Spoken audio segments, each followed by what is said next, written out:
Hello and welcome. If this is our first time meeting, hi, my name is Rebecca. I am 27 years old and I live in North Carolina. I also really love to document my life and talk about books. That said, I picked up my book club's pick for August today on my lunch break, and I was planning on starting it this evening, so it just felt like the perfect time to kick off another week of reading together. This upcoming month, my book club is reading DAGGERMOUth by H.M. Wolfe. I have never read anything by this author, and it's been quite a while since I have read anything outside of romance. So I am really looking forward to this. I had not heard of this book until I was reading through the August poll for my book club. So if this is also new to you, I will read you the little synopsis on the inside. The first thing you'll learn in Newfound Haven is that mercy doesn't exist. The second is that from the highest glass atrium in the heart to the windowless slums of the Boundary, the Viera are always watching. The last lesson is the hardest, but you must remember it. Love outside of your ring is a death sentence. The city is carved into rings of privilege and poverty, ruled by a masked elite who will do whatever it takes to hold on to power. Obedience is demanded, rebellion is crushed. Grayson Serrell has spent his life caught between two worlds. Publicly, he is the flawless heir to the presidency. Privately, he's entangled in secrets that could topple the regime. But when he's forced into a political marriage meant to bind him more tightly to the government's brutal laws, he finds himself shackled to a bride as lethal as she is unwilling. Shadira Kael is a mercenary raised to kill, not to wed. Yet when her bullet misses its mark, survival leaves her tied to the very man she was sent to eliminate. Trapped inside the corrupt heart of the city, she becomes both prisoner and wife, her every step watched, her every move tested. As secrets come to light and betrayals fester within the walls of power, Grayson and Shadira must decide between annihilating each other or burning the city to the ground together. In a world where passion has consequences and loyalty is paid for in blood, their forced bond may be the spark that ignites a revolution, or the fire that consumes them both. Sounds pretty dang fun to me.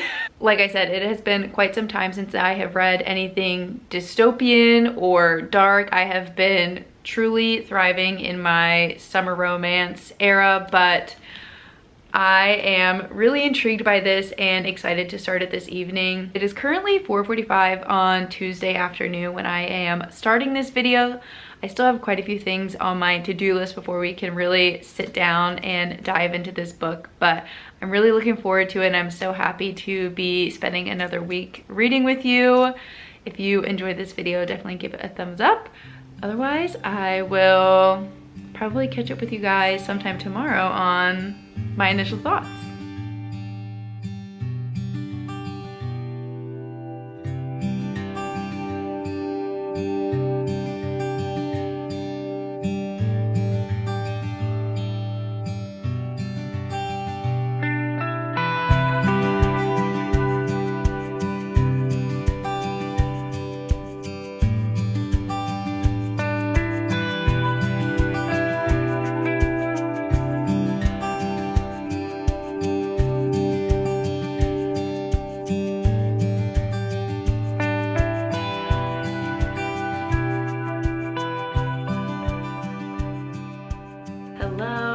Happy Thursday. It is currently 9 p.m.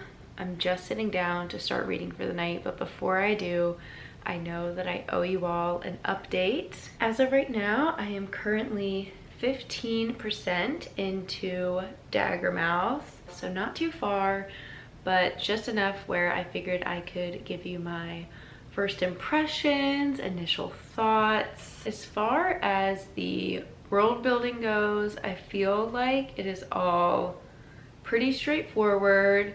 I think I mentioned at the beginning of this video, it's been quite a while since I've read any dystopian, so I am having fun diving back into that sort of environment, even though it is obviously a bit more on the dark and heavy side. This edition does actually have, I feel like, some helpful resources. Let me find it in here.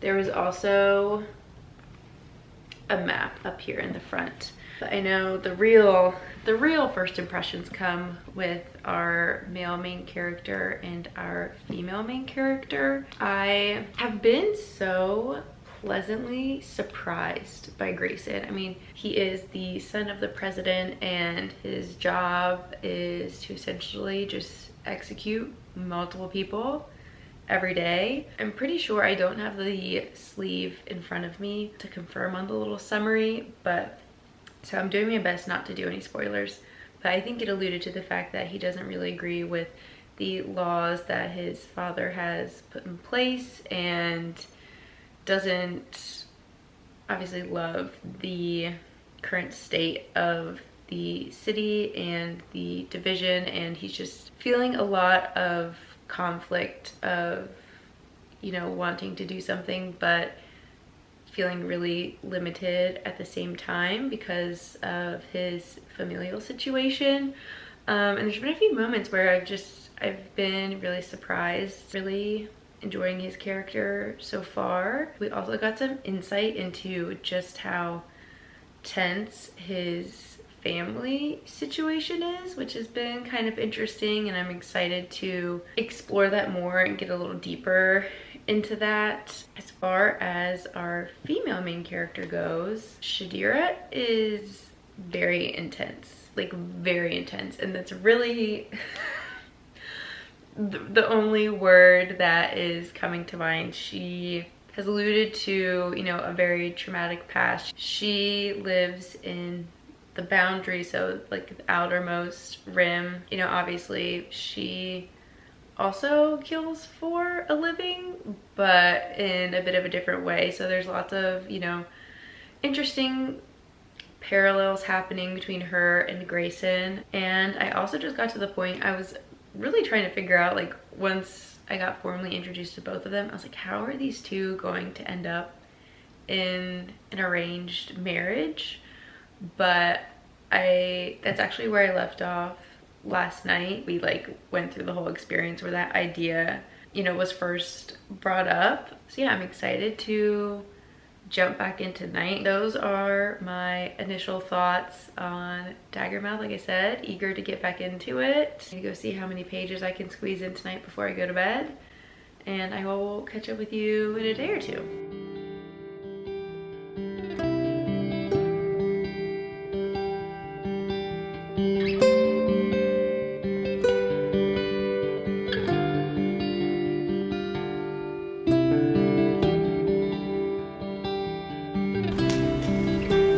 About forced proximity, enemies, solvers.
It feels like it has been forever since you and I caught up. So hey, hi, hello. It is currently 9:45 p.m. on Sunday evening. I'm getting ready to go to bed, but I know I owe you all an update. Yesterday, Cole and I actually drove up to Richmond, Virginia to spend some time with friends. It was a nice little halfway point. So I didn't read a ton, I think maybe like 30 minutes altogether.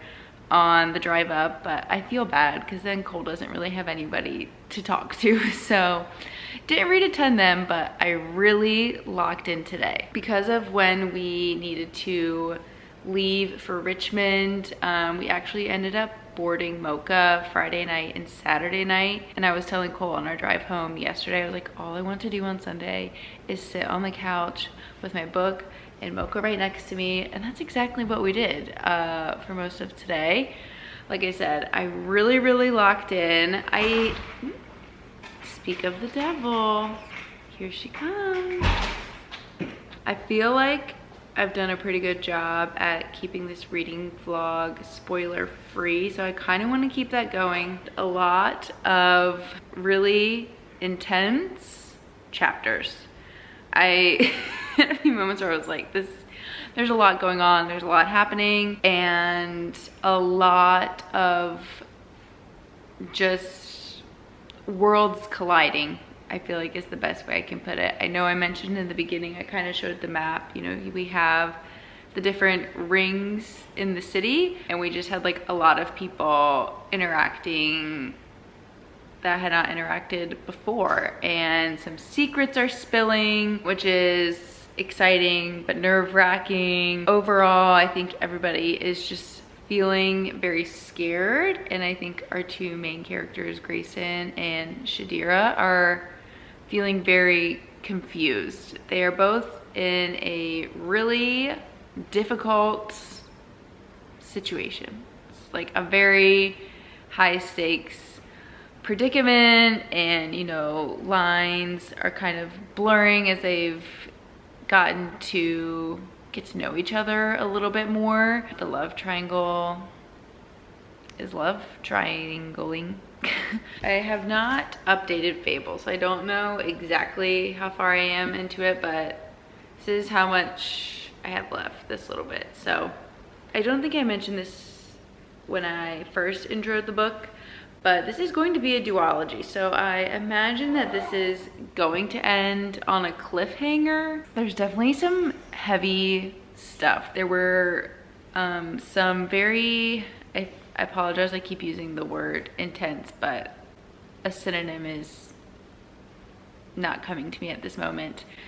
But there were some very like unexpected, I don't want to say unexpected because the entire book is about a rebellion and it's, you know, dystopian, so it's going to be on the darker side, but there were some graphic scenes that I just personally was not anticipating when I was starting this book that kind of caught me off guard.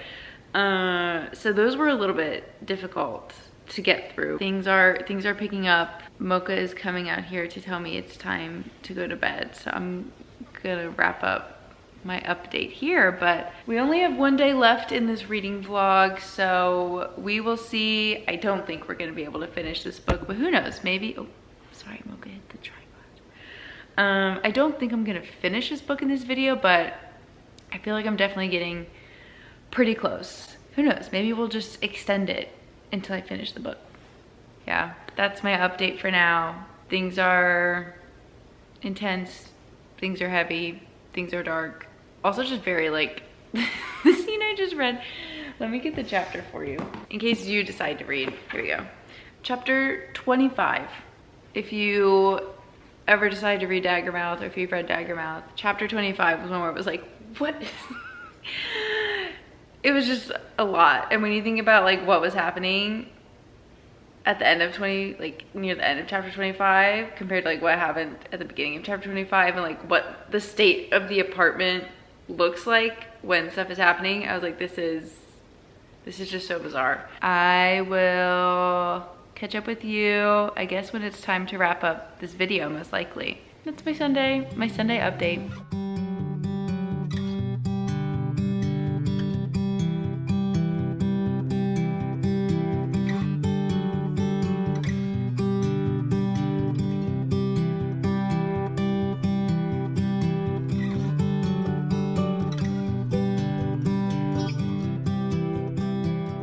Hello, it is currently Wednesday, August 5th. Technically, I think this reading vlog ended on Monday. That would have been a full what I read in a week, and I will let you know what those totals are. But fun little surprise and twist, at least for me, maybe not for you guys, but I accidentally finished DAGGERMOUTH yesterday. And I say accidentally because I was not planning on finishing it. Goodreads and Fable, the percentage of completion, made it seem like I still had about 40 pages to go, and I was like, oh, I don't think I'm gonna get to that tonight. But turns out I really only had like 10, because this edition just has a bunch of... Mocha's here, hi. Thank you. Thank you. This edition just has a bunch of extra bonus stuff at the end. So like I said, I kind of accidentally finished it last night, so I can give you final thoughts, full review as far as our totals for what I read in a week. Technically, I read 510 pages in like 8 days, I guess. But I'll give you the full breakdown for the first the first 7. On Tuesday, when we kicked off this reading vlog, I read 35 pages. On Wednesday, I read 49 pages. On Thursday, I read 43 pages. On Friday, I read 48 pages. I feel like that gives you a good feel for what my realistic average is on a daily basis. On Saturday, I read 28 pages. On Sunday, I really locked in and I read 147 pages. And then on Monday, I read 102 pages. And I guess if we do some math, hold on. Seems like yesterday, so Tuesday, again, I read about 32 pages. So a pretty productive what I read in a week, if you ask me. I don't think I've actually ever finished a book in one of my reading vlogs. At least not, like, maybe I finished a book, and actually I don't even think I've done that. I think this is a first here on this channel, so that is pretty exciting. What a fun accomplishment.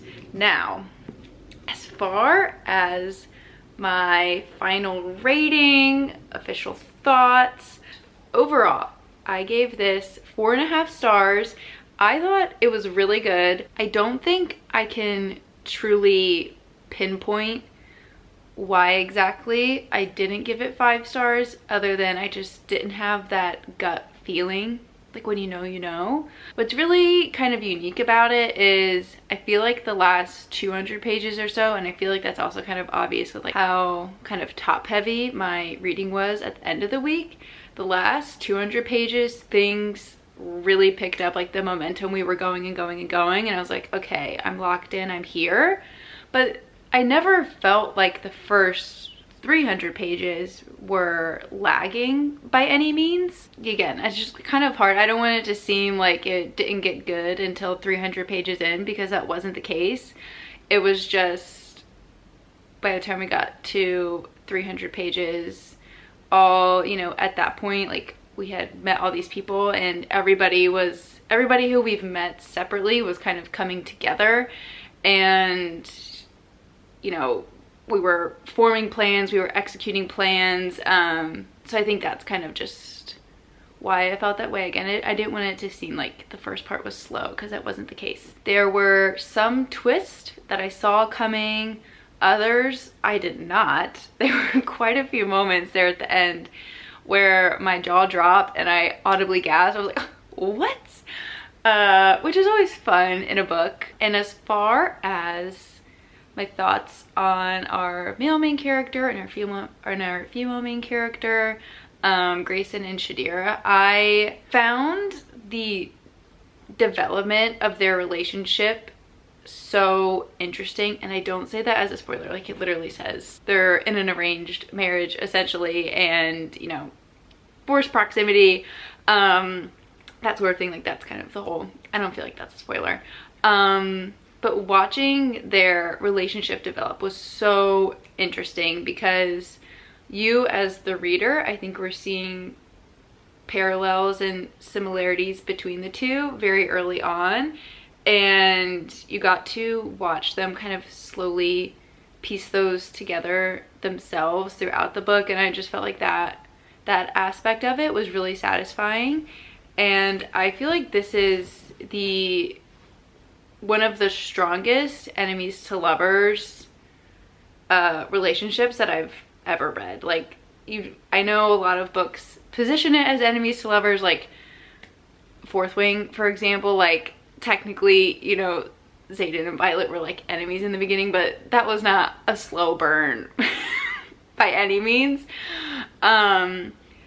But with this one, it, like, the pacing, like, it truly is, like, it just felt really, I guess, thought through, perhaps, from the author's perspective. Like, it really was complex, and I just felt like it was executed really well, and I'm really eager to see that relationship bloom even more in the next book. I wish you could see. I'm gonna take a picture. Mocha is like right there. It's really cute. Sorry. But yeah, I really enjoyed their relationship, and there's a lot of other side relationships in this that are also, I think, really sweet and were really enjoyable, both friendship wise and romantically. So yeah, did really enjoy those. I will say there is trigger warnings. Yeah, there is an author's note in the beginning with trigger warnings, and from my understanding, I haven't personally looked into a lot of interviews from this author, but from little snippets I've seen here and there, it seems like the intention for this was to kind of make readers realize how our current reality is very similar to the dystopian world that, you know, many of us kind of grew up reading, I guess, is the best way to put it. So I think she wanted it to feel very uncomfortable in a lot of ways. So I would preface that. That said, it was a lot more graphic and dark and detailed than perhaps I anticipated, and it probably felt more strong from my perspective because I am coming off of a pretty romance heavy kick. It's kind of what I've been reading back to back to back. I haven't had any, you know, fantasy or darker books mixed into there. It's all been, like I said, romance. So it probably felt a little bit more stark to me for that reason. But I do think compared to other dystopian, and this isn't fantasy, but, and I apologize, that's the example that keeps coming to mind, but I just feel like fantasy books tend to be a little bit darker as well. This one did stick out, like I said, in terms of being a little bit more specific. So take that for what you will. I really enjoyed it, and I'm looking forward to chatting with my book club about it in a few weeks. And I think that is going to conclude this reading vlog. Like I said, I'm so proud that we started a book and finished a book all in one reading vlog. That feels like a huge accomplishment, and I'm really excited about that. Thank you so much for watching this video. I really appreciate you sharing your time with me. Like I said, if you enjoyed it, definitely give it a thumbs up and subscribe if you want to stick around so you don't miss any of my upcoming videos. Like I said, we have lots of fun plans in August, traveling, more reading, Disney World. I'm so excited. And yeah, thank you, and I will see you in my next one. Bye.